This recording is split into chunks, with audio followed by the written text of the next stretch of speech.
La furia del monzón, por Thea Aguanson. Capítulo 32. 2 horas antes del baile de máscaras, Alaric entró en su vestidor como un hombre condenado a la horca, y se rindió ante el inusual método de tortura de Belrock con mucha menos elegancia de la que normalmente reservaba para la vida de la corte. Belrock se afanó con Alaric durante una maldita eternidad. Chasqueaba la lengua y murmuraba para sí mismo en navareno mientras peinaba al emperador de la noche y le pintaba la cara con brochas indiferentes y, lo que más le preocupaba, brillantes pigmentos. Por todos los dioses, ¿cómo soportaba Taliesin aquello prácticamente todos los días? Más tarde, Alaric escuchó a su esposa y su séquito entrar en los aposentos reales, ya que le llegó el sonido de los pasos del grupo, así como la cháchara de las mujeres, amortiguada por las paredes. Hizo ademán de levantarse con la idea de saludar a Taliesin, pero Belrock soltó lo que tan solo podía hacer un chillido. Su Majestad, con todo el respeto, esta es una tarea sumamente delicada, por favor, no se mueva. Aquel arrebato hizo que Alaric lo fulminara con la mirada, pero Belrock se limitó a inhalar por la nariz y continuó su trabajo con determinación, tras escoger una brocha diferente de su gran colección de utensilios. De todas formas, es mejor que no vea a la chisca, ni ella a usted, hasta que ambos estén listos, para que así puedan valorar el producto final. El cielo se había obscurecido con el atardecer para cuando Belrock anunció que se encontraba satisfecho con su trabajo y sostuvo un espejo de mano para que Alaric pudiese mirarse en él. Alaric pestañeó ante su reflejo. No era para nada tan horrible como había temido. Ciertamente parecía que alguien le había volcado un cubo de purpurina encima, pero la gran mayoría del brillo estaba concentrado en el cabello, un polvo dorado que se podía entrever por su cabello negro elegantemente peinado. La purpurina que sí tenía en la cara estaba espolvoreada por las sienes, los pómulos y alrededor de las líneas obscuras de la cicatriz. En las cejas tenía trocitos diminutos de oro y tenía los ojos pintados con col negro como la noche, difuminado. Desde el centro del labio inferior y hacia abajo había una banda de pintura dorada y brillante. Es la estética tradicional del dominio, es la marca del consorte, emperador Alaric, le dijo Belrock, que se había fijado en el punto que Alaric se miraba en el espejo. Se supone que simboliza el beso de la lachisca. Es una muestra de su favor. El sastre inclinó la cabeza, perplejo. Asombroso. Su Majestad tiene muy buen aspecto. Tan solo felicitas tu propio trabajo, señaló a Alaric en un tono de lo más seco. Claro, sin duda alguna, dijo Belrock de forma altiva. Debemos aceptar las alabanzas cuando sea posible, si no, sería una vida bastante triste. Una vez estuvo totalmente preparado, Alaric esperó en el dormitorio mientras Taliesin aún seguía en su vestidor. Escogió permanecer de pie, dado que si Belrock lo regañaba una vez más y le decía que tuviese cuidado de no sentarse sobre la capa, corría el riesgo de lanzar al hombre por la ventana. La máscara que le habían endosado era totalmente lo opuesto a su máscara de combate, ya que le cubría los ojos, la nariz y la parte superior de las mejillas, pero era igual de pesada, hecha de oro sólido y con una gran cantidad de joyas que también pesaban. Una ayudante entró a toda prisa, una de las chicas más jóvenes, con su mejor vestido y una máscara con morro alargado y unos bigotes delgados y brillantes. Han llegado todos, dijo entusiasmada, con un acento muy marcado en la lengua común de los marineros. Es casi la hora, por favor, diríjanse escaleras abajo cuando... En ese momento pareció fijarse en Alaric y tuvo que pararse a mirarlo mejor. ¡Oh! ¡Su Majestad! Tiene muy buen aspecto. Se apresuró a inclinarse antes de desaparecer a toda prisa. Alaric frunció el ceño mientras que Belrock parecía encantado consigo mismo. La puerta que conducía al vestidor de Taliesin se deslizó entonces y salió. Alaric se quedó completamente sin palabras ni aliento. Gia y la sastra Nenavarena, además de sus ayudantes, la seguían de cerca, pero él solo tenía ojos para su esposa. De ninguna manera podría haber apartado la mirada de ella en ese momento. Taliesin llevaba el cabello castaño recogido en lo alto de la cabeza, enhebrado con delicadas cadenas de lirios forjados en oro y adornados de esmeraldas y diamantes diminutos. Las mismas gemas que decoraban con generosidad las ornamentadas alas de mariposa que le cubrían la mitad superior de la cara. Llevaba las clavículas y los hombros desnudos de una manera increíble, pero no había necesidad alguna de añadir collares, no cuando el vestido entero era como una gran joya en sí mismo. No era más que una reveladora franja hecha de hojas doradas que le rodeaba la caja torácica y apenas le cubría todo el pecho. Las hojas descansaban de forma elegante sobre unos tallos espaciados lo suficiente como para permitir que se le viera el tonificado estómago, antes de conectarse con una lustrosa falda verde, con un dobladillo más corto por delante que por detrás, el cual también mostraba los proporcionados gemelos y los delgados tobillos, rodeados de los diamantes que caían de las tiras de sus zapatos de tacón. Alaric sentía como si el cerebro entero se le hubiese hecho papilla. No era solo la etérea y silvana silueta de Taliesin, sino también el hecho de que se viese tantísima piel, una piel que resplandecía como si estuviera sutilmente iluminada desde dentro. En la práctica sabía que debían de haberla bañado en leche de cabra y polvo de perlas para conseguir tal efecto, pero Taliesin tenía un brillo propio. Estaba hecha de luz y su fulgor lo envolvería por completo. Y también a todos los asistentes del baile, susurró una voz interior que acechaba en los lugares más horribles de su mente. Alaric había visto a Taliesin con ropa reveladora antes, pero jamás se había enfrentado a la idea de tener que compartir ese espectáculo con un salón de baile lleno de nobles del dominio. Hasta ese momento. Un sofocante y asfixiante sentimiento afloró en su pecho al pensar en los hombres que mirarían a Taliesin tras sus máscaras, que sin duda harían cola para besarle la mano, bailar con ella y ponerle las manos encima. Dioses, incluso quería echar a Belrock de la habitación solo por mirarla. «¿No vas a llevar eso puesto?» Taliesin se sobresaltó y lo miró con los ojos entrecerrados tras su máscara dorada. «¿Qué acabas de decir?» Gia y el resto de mujeres se movieron a toda prisa, agarraron a Belrock y salieron de la habitación. Una vez que estuvieron solos, Alaric apretó los puños. «Ya me escuchaste. Deja que te lo pregunte de otro modo». Taliesin se puso las manos sobre las caderas, el símbolo universal de que el marido de alguien se había metido en problemas, pensó Alaric de forma irónica. «¿Qué te hace creer que puedes dictar lo que yo me ponga o no?» «No es eso», dijo Alaric, pero no sabía cómo explicarle que ahora las cosas eran diferentes, que él se sentía diferente, y que no quería que nadie pensara siquiera en hacerle a Taliesin las cosas que ella le permitía hacer a él. «¿Entonces qué es?» Cuando no respondió de inmediato, Taliesin apretó los labios y siguió hablando en un tono cargado de sarcasmo. «Siento de corazón que mi traje no esté a la altura de tus expectativas, pero ya es bastante tarde como para ponerme otra cosa». «Tienes armarios enteros llenos de vestidos», le respondió Alaric.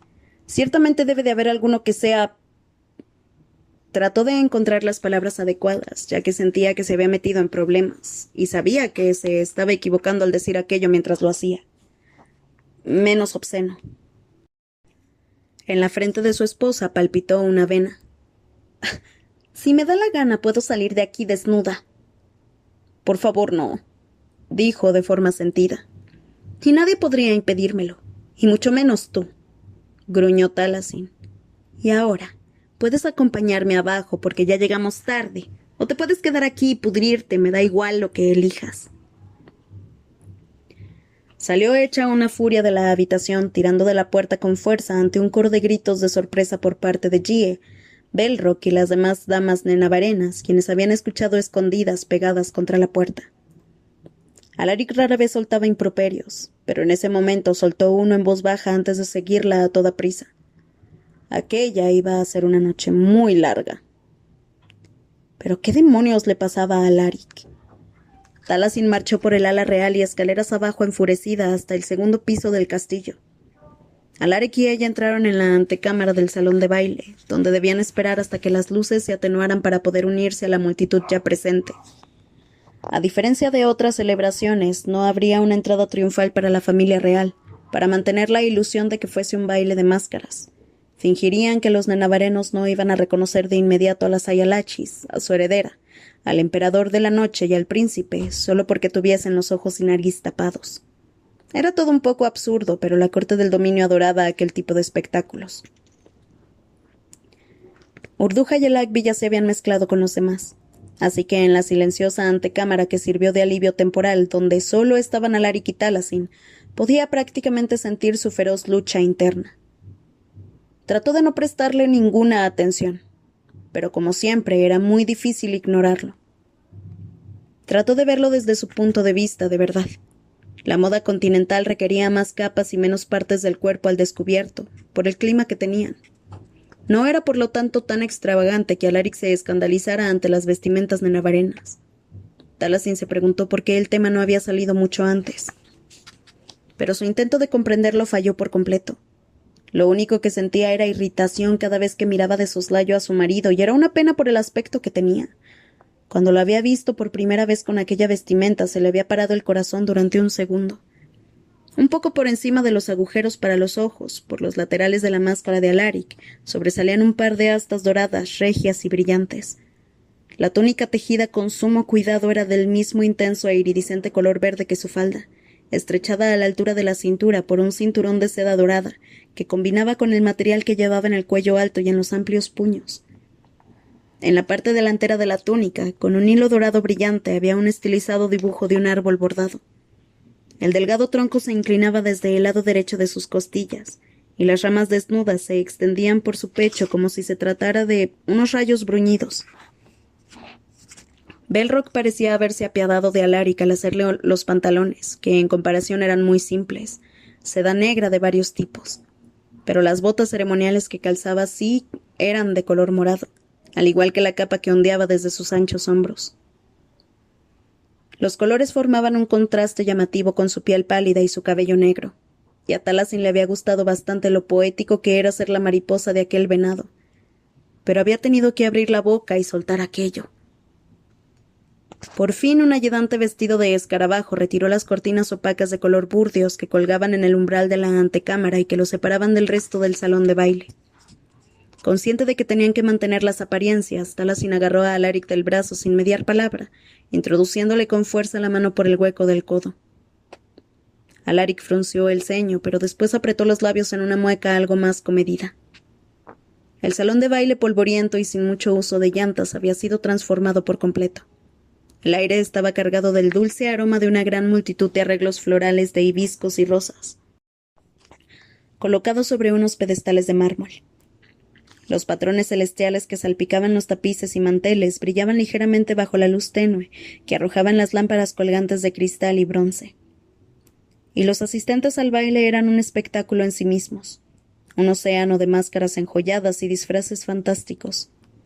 Algunos se servían del buffet de entrantes y vinos, otros charlaban alegremente en pequeños grupos, y otros se deslizaban sobre la pista de mármol con sus parejas, acompañados del ligero compás de la orquesta de cuerdas. Mientras atravesaban la deslumbrante multitud, Taliesin rezó porque Alaric y ella pudiesen fingir de forma competente que se toleraban el uno al otro.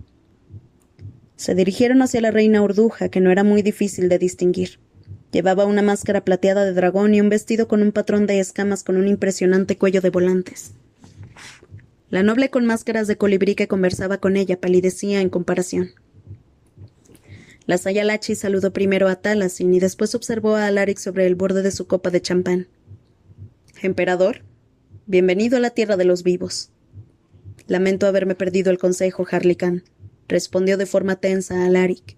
Frenar la grieta de vacío resultó ser más agotador de lo que esperaba. «Es completamente comprensible», dijo Urduja. «No fingiré saber nada sobre Etermancia, no puedo ni imaginármelo». Inclinó la cabeza en dirección a la mujer con la máscara de colibrí, incluyéndola por fin en la conversación. «¿Recuerdan a la Daya Musal?» «Por supuesto». Alaric mantuvo un tono cuidadosamente neutral, aunque Taliesin se percató de que de hecho no recordaba a la noble que había sido la primera en ponérselo difícil durante el banquete de su compromiso. Decidió intervenir ya que deseaba por todos los medios evitar aquella situación tan incómoda. «Es una alegría que puedan conocerse mejor durante unas circunstancias más propicias. Daya Musal, esperamos que no haya ningún duelo esta noche, ¿no es así?» A Ralia Musal se le escapó una melódica risa, y sus ojos marrones brillaron tras el afiladísimo pico de bronce de su máscara. «Nadie osaría batirse en duelo con el hombre que ha ayudado a salvar Nenavar, ni siquiera Lord Suracuel, y apostaría a que después de la paliza que le dio a su majestad la última vez, no desea repetirlo». «Perdería hasta la apuesta, mi señora», pensó Taliesin. Mientras Ralgias charlaba con Alaric, la reina Urduja aprovechó la oportunidad para acercarse más a Taliesin y ordenarle algo en un susurro, haciendo uso de lengua del dominio. Asegúrate de que Mantes y su majestad no se topan el uno con el otro. Si es que es el primero que aparece por aquí, murmuró Taliesin. Ah, lo hará. Urduja le dio otro sorbo al champán. Ese chico vive por y para hacerme la vida más difícil. ¿Cuánto tiempo llevo en esta habitación? Se preguntó a Alaric más tarde, tras lo que le parecía una eternidad. Ciertamente le parecía mucho más que cuando habían conjurado la esfera de eclipse contra la grieta de vacío. Ciertamente mucho más que el tiempo que Vacun se había pasado los cimientos del mundo. Más y más nobles se acercaban a donde estaba, ya que deseaban hablar con él, y después charlaban los unos con los otros. La etiqueta establecía que todos, incluso aquellos que se habían alejado para formar sus propios grupos, debían usar la lengua común de los marineros para que Alaric pudiera participar en las conversaciones si así lo deseaba. Y debía participar, o de lo contrario echaría a perder la buena voluntad del dominio que tanto le había costado ganarse. Así que habló y habló. Y lo peor de todo era que habían sacado a Taliesin a bailar hacia allá un rato y aún no había regresado, dado que estaba ocupada pasando de un compañero de baile a otro. La Lachisca no solo consiguió frenar el vacío voraz, sino que también ha organizado una celebración espléndida, comentó uno de los nobles. Su Alteza es una mujer de muchos talentos, al parecer. Alaric apartó la mirada de Taliesin y su compañero de baile para lanzarle una mirada furiosa al hombre que había dicho aquello. O en realidad al chico. No parecía tener mucho más de 20 años, con unos labios que se asomaban tras los afilados colmillos de murciélago de su máscara y un pendiente en forma de lágrima de peridoto que le colgaba de una oreja. Alaric no tenía ni idea de quién era, pero en aquel momento llegó a la conclusión de que lo odiaba. Alaric también detestaba a la persona con la que Taliesin bailaba, aquel noble pretencioso con máscara de rana que había tenido las agallas de acercarse a ella y pedirle un vals cuando era muy obvio que Taliesin acababa de terminar un baile y que cualquier persona decente la habría dejado descansar. También detestaba al trío de elegantes hombres que no escondían su admiración por ella y que comentaban el excelente sentido del ritmo de su esposa y la figura tan increíble que tenía sobre los azulejos de mármol. Confieso que tengo bastante envidia de Lord Yaltic, dijo uno de ellos. Espero que Su Alteza me guarde también a mí un baile. Ya le sonrió en la última ceremonia, protestó su amigo. Déjanos algo a los demás. El tercer miembro del grupo fue el que se percató de que Alaric los miraba con el ceño fruncido. Les dio un golpecito a sus compañeros y todos sonrieron con educación y se inclinaron al mismo tiempo. Después continuaron la conversación.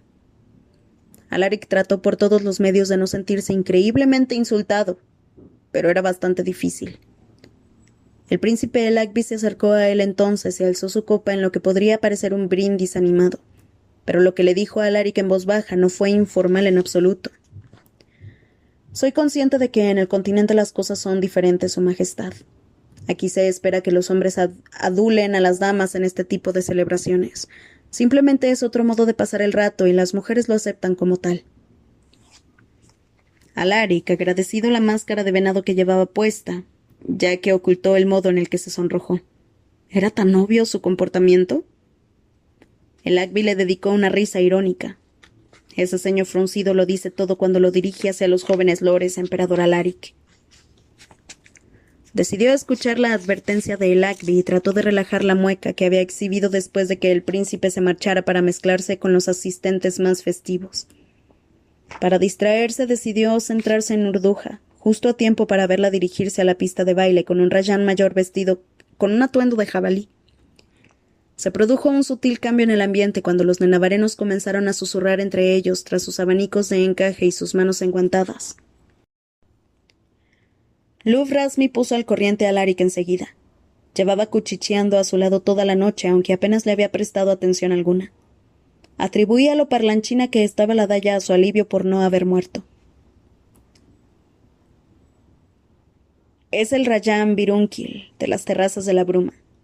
Era uno de los favoritos de la reina Urduja hace años. Alaric se quedó helado. Uno de los favoritos, repitió antes de poder frenarse. Sabía lo que significaba aquello en el idioma de la corte. Uno tenía cónyuge y también favoritos. Luv le dirigió una ligera mirada de reprobación. Dasaya Lachis fue joven también en algún momento, Su Majestad. Aquella no era la razón de su perturbación. A pesar de los preciosos votos que Taliesin y él se habían jurado el uno al otro en el altar del dragón, al parecer allí el matrimonio era igual de sagrado que en Quesad, lo cual significaba que no lo era en absoluto. Luv continuó defendiendo a su soberana de lo que claramente pensaba que era Alaric, siendo un remilgado, con el artificio que a los nobles del dominio les resultaba tan natural.